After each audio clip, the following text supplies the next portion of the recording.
하나님 말씀 고린도후서 9장 10절 심는 자의 축복이라는 말씀입니다.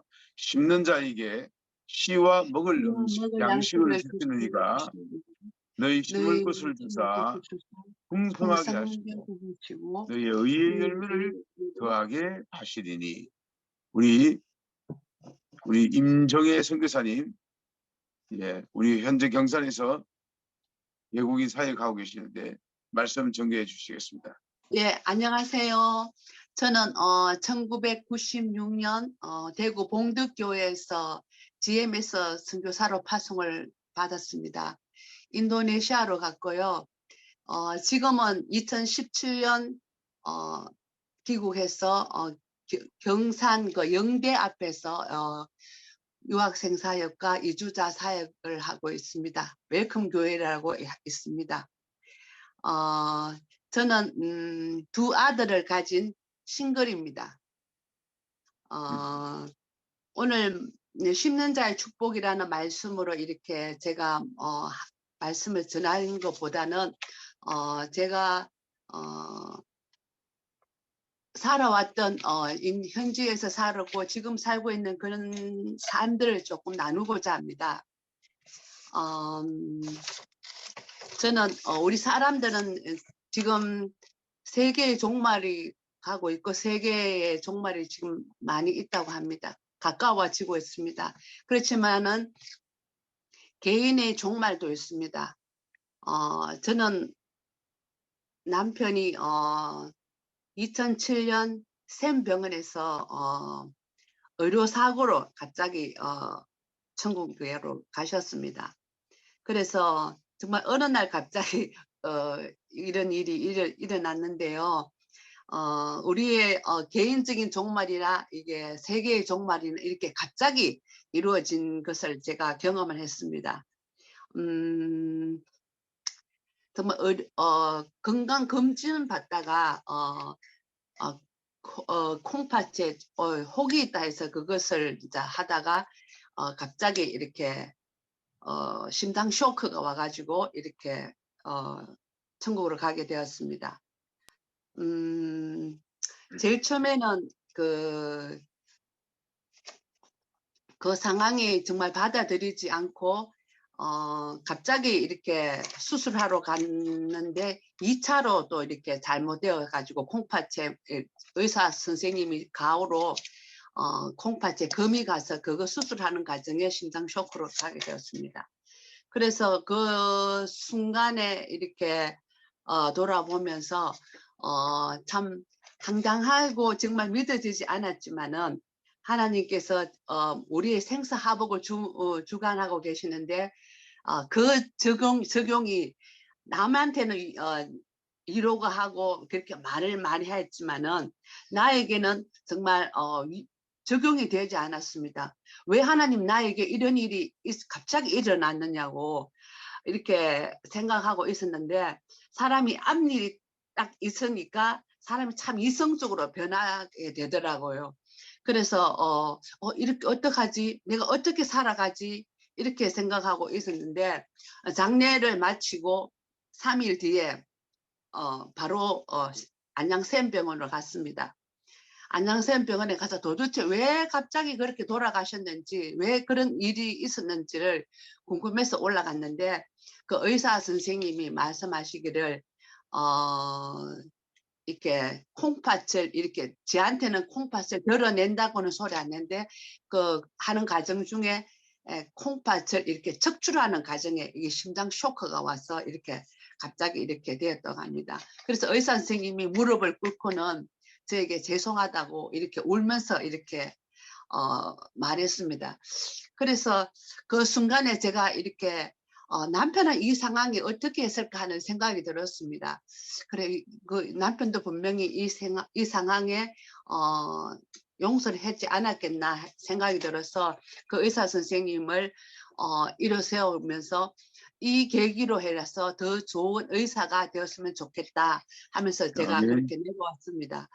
그래서 주위에 많은 사람들이 변호사도 붙여준다, 뭐 어떻게 해준다, 막 이렇게 했는데 왜 그 의료사고 그 고소를 하지 않느냐고 했는데, 그러면은 하나님께서 우리 인생을 주관하시는데 그러면 내가 하나님과 재판 붙는 것밖에 되지 않겠다는 생각이 들어서 모든 것을 두고 저는 인도네시아로 들어가게 되었습니다.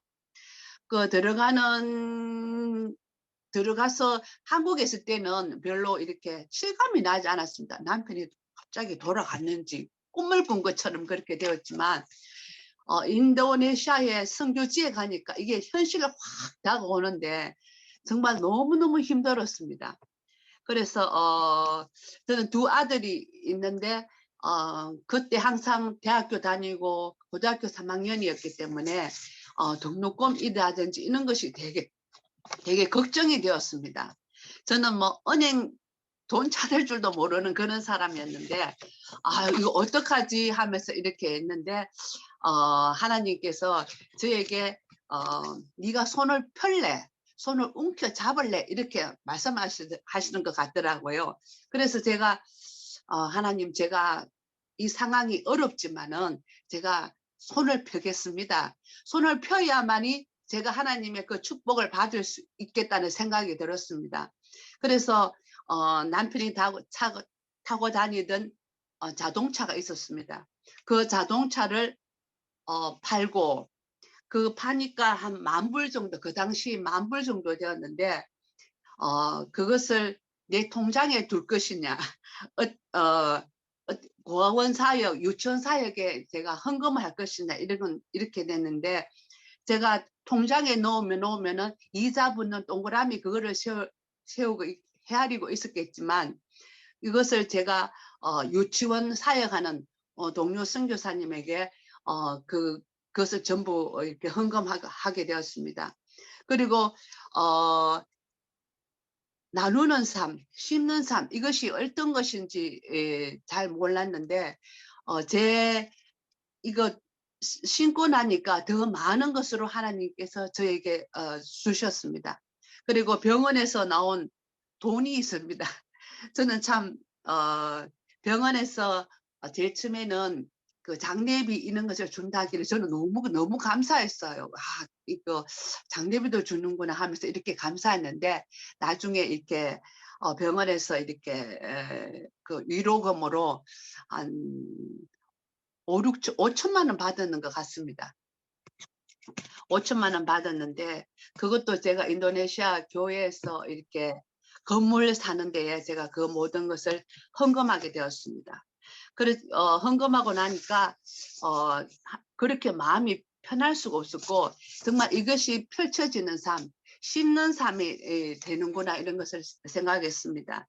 그것을 헌금하고 해서 없어지는 것이 아니라 이 일로 통해서 하나님께서 정말 우리 두 아들의 그 학비가 모든 것을 책임지게 하시고 어디 가서 돈 꾸는 이런 일 없게 하셔서 너무너무 감사드리고 또 이렇게 다른 사람들에게 내 이렇다 저렇다 이렇게 말하지 않는 것에 대해서 너무 내 어려운 상황을 말하게 하지 않은 것에 대해서 하나님께 너무 감사드리고요.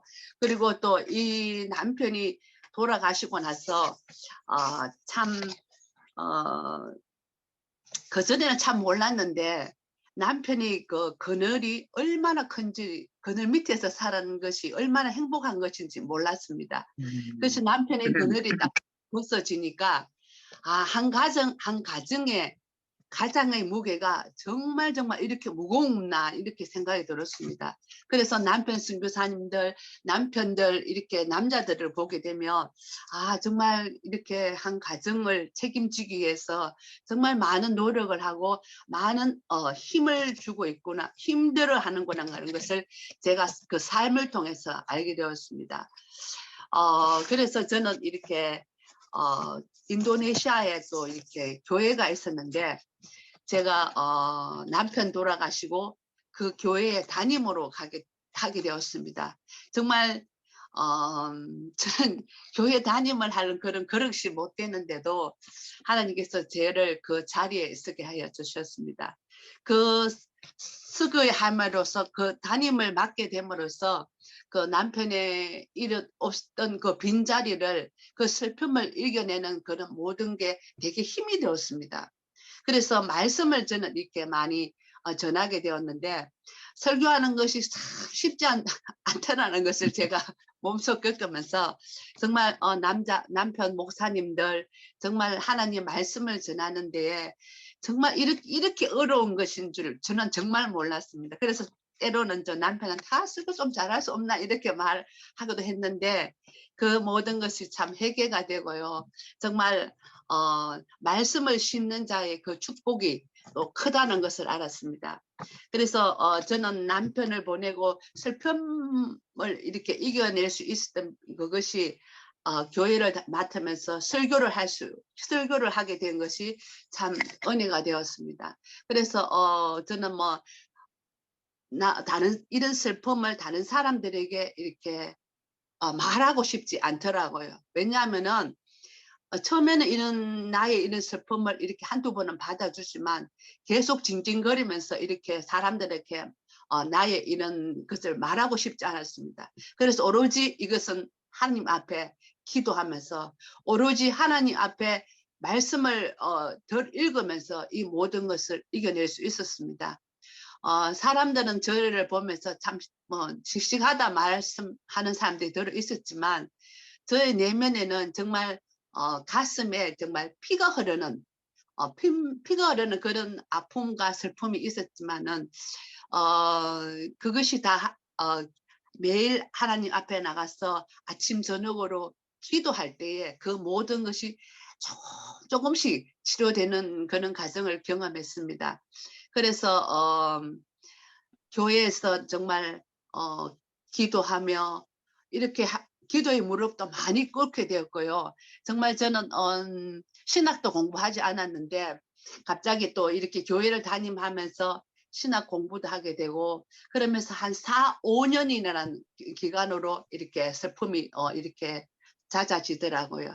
그래서 부족하지만은 교회 다님으로써 이렇게 말씀을 전하고 기도하고 또 찬양을 하고 이렇게 하면서 이 모든 것을 견뎌내고 이겨냈던 것 같습니다. 3일 후에는 이런 삶이 있었지만은 제가 이렇게 지나고 보니까 모든 것이 협력하여 선을 이루시는 그 주님을 찬양하게 되었습니다. 제가 왜 이렇게 내 삶에 내 인생에 왜 이런 일이 일어났을까? 정말 하나님 앞에 정말 묻고 또 묻고 나에게 왜 이런 일이 내 생애에 이런 일이 있으리라고는 생각도 하지 못했는데 하나님께서 저에게 이런 것을 주신 것은 제 인생에 한 60 넘게 살았지만은 남편 먼저 보내고 있었던 이런 순교적인 삶, 설교하는 삶, 이것이 제 생애에 가장 귀하고 값진 것이라는 것을 제가 깨달았습니다. 그래서 우리가 선교지에서나 어디서나 이렇게 살아가실 때에 우리 인생에 심지 않고는 절대 거둘 수가 없습니다.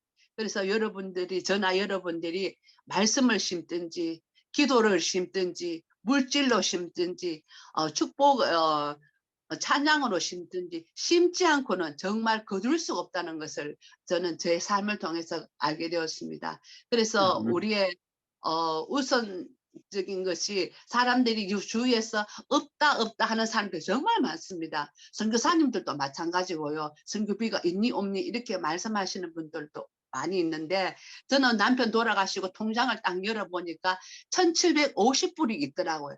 그것이 얼마나 감사했는지 모릅니다. 만약에 제 통장에 남편 통장에 17,500불이라도 있었으면은 제가 너무너무 괴로웠을 겁니다. 왜냐하면은 우리가 선교비를 받아가지고 그것을 다 사용했기 때문에 하나님 나라를 위해서 다 사용했기 때문에 그 달에 들어왔는 1,750불이라는 그 금액에 대해서 이 남편이 정말 잘 살고 갔다라는 생각이 들어서 너무너무 감사했습니다.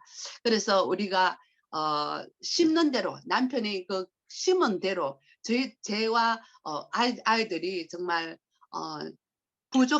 부족하지 않고 이렇게 살게 되고요. 우리가 이 세상에 잠시 있다가 가는 이 세상에 정말 하나님 나라를 위해서 우리 선교적인 삶을 통해서 무엇을 심었느냐에 따라서 우리가 부활한 후에 부활체의 생명체가 달라질 수도 있다고 생각이 듭니다. 그래서 우리가 이 세상에 살면서 무엇을 심는가에 따라서 우리가 부활 후에 영원히 살 그것에 살 삶에 대해서 부활의 결정체가 생긴다고 저는 생각이 듭니다. 그래서 저와 여러분들이 오늘 아침에 이 말씀을 제가 부족하지만은 나누었을 때에 정말 심지 않고는 그럴 수 없는 그 축복의 삶을 저와 여러분들이 같이 나누었으면 좋겠습니다. 그리고 얼마 아멘. 남지 않는 우리의 삶에서 또 이렇게 더 많은 것으로 나이가 들면 더 노후에 대한 걱정도 있고 이런데요. 그렇지만 이럴 때일수록 우리가 더 하나님 나라를 위해서 더 많이 물질도 많이 심고 기도도 많이 심고 말씀으로도 많이 심으면서 정말 우리가 영원히 있는 그 세상을 바라보면서 영원히 있는 그 세계를 바라보면서 우리가 더욱더 심는 자의 자리에 있기를 소원합니다. 예, 감사, 감사합니다.